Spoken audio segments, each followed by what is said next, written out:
साबुदाण्याची खिचडी बनवणार आहे। तर बटाटे कट करून घेतले, तर बटाटे थोडेसे मी जास्तच घेतलेले आहेत कारण खिचडीमध्ये बटाटे आम्हाला आवडतात। इथे हा साबुदाणा सकाळी भिजत टाकलेला होता, तर आता संध्याकाळी बनवते। आणि शेंगदाण्याचा कूट घेतलेला आहे, असा मोठालाच केलेला आहे। थोडं हिरव्या मिरच्या कट केलेल्या टाकलेल्या आहे।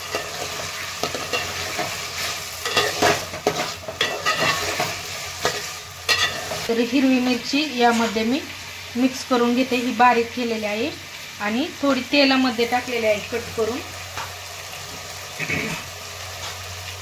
शेंगदाण्याचा कूट टाकून घेते।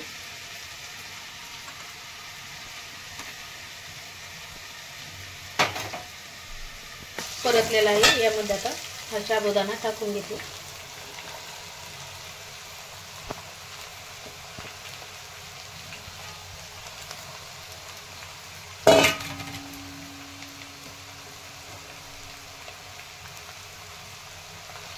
शेंगदाणा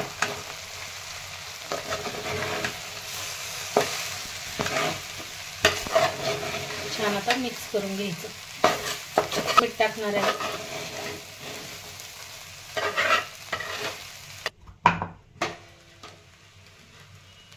तर साबुदाणा खिचडी खाण्यासाठी तयार आहे, या खायला।